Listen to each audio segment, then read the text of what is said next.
Collector विधिवत file चल रही है, लेकिन कलेक्टर साहब उसमें कार्रवाई नहीं करेंगे।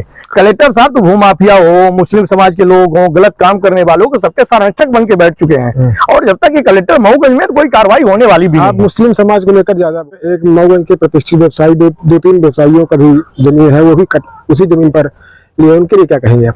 देखिए, चाहे कोई भी ले ले, चाहे मेरे घर का सदस्य हो, चाहे कोई भी हो, अनैतिक काम करने वाले का मैं विरोध करूंगा। बहुत जल्द 2-4 दिन में मैं धरना प्रदर्शन करूंगा और उसको अतिक्रमण जितनी बाउंड्री है उसको मुक्त कराएंगे। शासन गिराएगा ठीक है ना, हम लोग।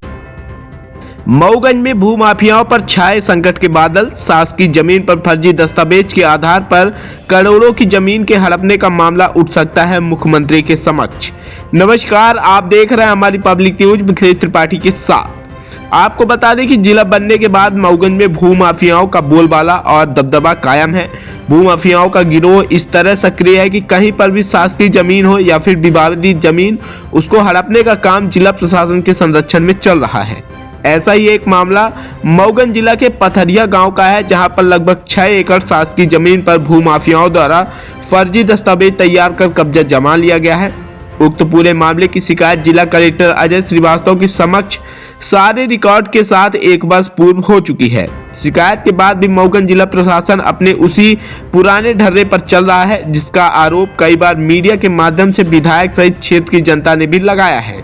लेकिन आज एक बार फिर मऊगंज विधायक प्रदीप पटेल के मौजूदगी में जिला कलेक्टर के समक्ष हिंदू नेता समाज सेवी संतोष तिवारी ने सारे दस्तावेजों के साथ उठाया है और साथ ही जिला प्रशासन को अल्टीमेटम देते हुए कहा कि 14 दिसंबर को मुख्यमंत्री डॉक्टर मोहन यादव के समक्ष यह मुद्दा उठाया जाएगा कि किस तरह जिला प्रशासन के संरक्षण में भूमाफिया सरकारी जमीन पर कूट रचित दस्तावेजों के आधार पर अवैध कब्जा जमाए हुए हैं।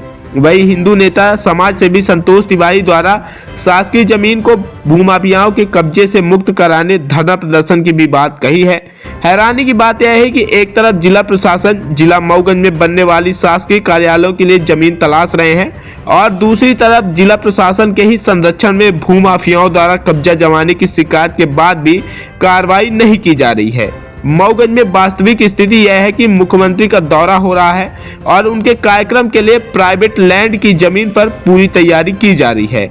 यह बात अलग है कि जिस जगह पर मुख्यमंत्री का कार्यक्रम हो रहा है उस जमीन के भूमि स्वामी द्वारा कोई आपत्ति नहीं जताई जा रही है। मऊगंज को जिला बने लगभग 15 महीने बीत चुके हैं, लेकिन जिला प्रशासन की निष्क्रियता के चलते आज तक कौन से विभाग का कौन सा कार्यालय किस जगह बनेगा उसके लिए जमीन तक चिन्हित नहीं कर सके। देखा गया है हिंदू नेता समाज सेवी संतोष तिवारी ने पथरिया में शासकीय जमीन को अतिक्रमण मुक्त कराने की बात कही है। आइए सीधे जुड़ते हैं समाज सेवी संतोष तिवारी के साथ इस पूरे मामले को लेकर जिला प्रशासन और भूमाफियाओं के इस गठजोड़ को लेकर क्या कुछ प्रतिक्रिया दी है। अभी पटेहरा में एक दिन पहले अतिक्रमण के खिलाफ कार्रवाई हुई, अगली तैयारी कहाँ की है? देखिए, जितने अतिक्रमण हैं मऊगंज की धरती पे, चाहे वो शराब माफिया हो, चाहे अतिक्रमणकारी हो, चाहे गौ तस्करी वाले, कोई किसी को छोड़ा नहीं जाएगा, कोई भी हो। और अगली तैयारी तो अभी 6 एकड़ जमीन पथरिया में पड़ी हुई है। जिस तरह से हनीफ खान करके सरगना है, उसने षड्यंत्र पूर्वक दस्तावेज बनवा करके और हड़पने का काम किया, उसको हड़पने नहीं देंगे। आज हमारे 52 विभाग, हमारा जिला मऊगंज बन चुका है। हमारे पास जमीन नहीं है कि 52 विभाग को हम जमीन दे सके जिससे पर्याप्त वहाँ कार्यालय बन सके, सुचारू रूप से कार्यालय का निर्माण हो सके, कोई अस्पताल बन जाए, कॉलेज बन जाए, स्कूल बन जाए। और हनीफ खान जो दारू का तस्कर रहा हो, गाय का तस्करी करने वाला व्यक्ति और गांजा की तस्करी करने वाला व्यक्ति 6 एकड़ हड़प लेगा। शासकीय जमीन है क्या? शासन मध्य प्रदेश की जमीन है। 58-59 से लेकर 80-85 तक शासन मध्य प्रदेश है। 80-85 से लेकर 2008-9 में गैर करार लिखा हुआ है, जिसमें ऐसा होता है उसको न रजिस्ट्री की जा सकती न बेचा जा सकता है। और फिर इसके बाद 2018 में गैर हकदार को भी हटा के और सीधे 21 में रजिस्ट्री करवा लेता है और पूरे अपने परिवार के नाम पे 2-4 लोगों के नाम पर रजिस्ट्री करके उसको बेचने का भी काम कर दिया है। कई लोगों को बेच भी दिया है। उनकी कमाई हुई पूंजी को नष्ट करने का काम इसने किया है। हम अपने शासक एक अभी बजट आया है, विधायक के द्वारा बताया गया कि मतलब पुलिस क्वार्टर बनने के लिए पैसा सैंक्शन हुआ है। जी जी।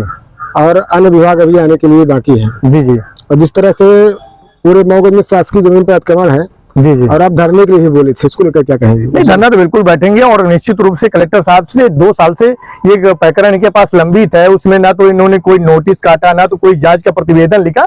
तो ये तो हड़पाने का काम जो है, एजेंसी बन चुके हैं तो कलेक्टर मऊगंज बने हुए हैं। इनका तो काम है कि पैसा कहां से आए, पैसा कमाने के मशीन बन चुके हैं। कलेक्टर की शिकायत है उसकी क्या? कलेक्टर में विधिवत फाइल चल रही है, लेकिन कलेक्टर साहब उसमें कार्रवाई नहीं करेंगे।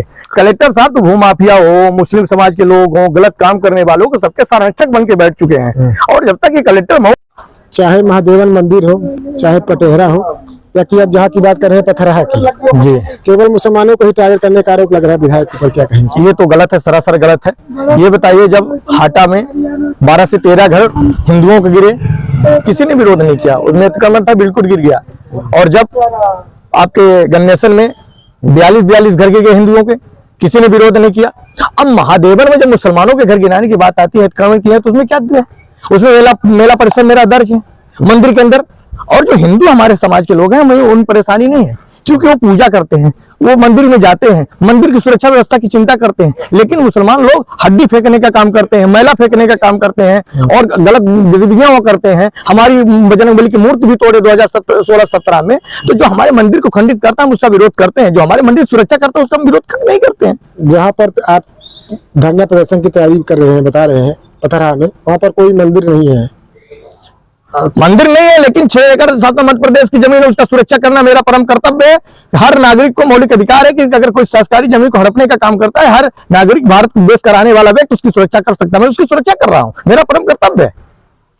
तो आप सुरक्षा की दृष्टि से जा रहे हैं? हम सुरक्षा की दृष्टि से जा रहे हैं। 6 एकड़ जमीन, उसमें हम पहले भी बता चुके, चाहे स्कूल बन जाए, कॉलेज बन जाए, कोई से बड़ा कार्यालय बन सकता है। और उसको एक व्यक्ति हड़प के और लोगों को बेच कर जिस तरह से पैसा हड़पने का नियत से कार्य कर रहा है, उसका विरोध कर रहे हैं हम। किसी कार्रवाई कुछ भी, कलेक्टर के पास शिकायत है, कार्रवाई कुछ भी नहीं? देखिए, कलेक्टर साहब तो उसमें बिल्कुल कार्रवाई नहीं करेंगे, मैं जानता हूं। कलेक्टर साहब तो अभी कई मुद्दे आए हैं, जहां मुसलमानों की बात आ जाती है तो एजेंट के रूप में काम करना चालू कर देते हैं। मैं बार बार कह रहा हूं, मुख्यमंत्री का आना हो रहा है, तो क्या उसमें शिकायत करेंगे आप लोग? बिल्कुल निश्चित रूप में मुख्यमंत्री जी से हम लोग टाइम चाह रहे हैं और अलग से मिलेंगे और सारी यहाँ की गतिविधियां बढ़ाएंगे। फर्जी इंतखाब से लेकर जितने इनके द्वारा अनैतिक काम किए, एक कार्यक्रम गिनाएंगे माननीय मुख्यमंत्री महोदय से, हम छोड़ेंगे नहीं। और मुझे विश्वास है कि मुख्यमंत्री महोदय के नजर में अगर ये सारी चीज आएंगी तो मुख्यमंत्री महोदय तत्काल कार्रवाई इनके ऊपर करेंगे।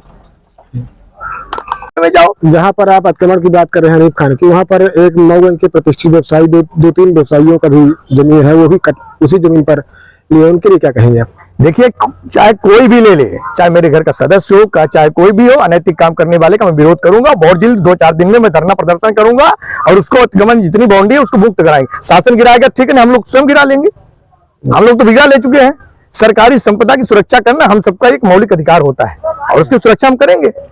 क्या धरना बैठेंगे इसमें? बिल्कुल धरना बैठेंगे, 2-4 दिन के अंदर धरना बैठेंगे और नहीं जेसीबी ले जाकर तोड़ेंगे।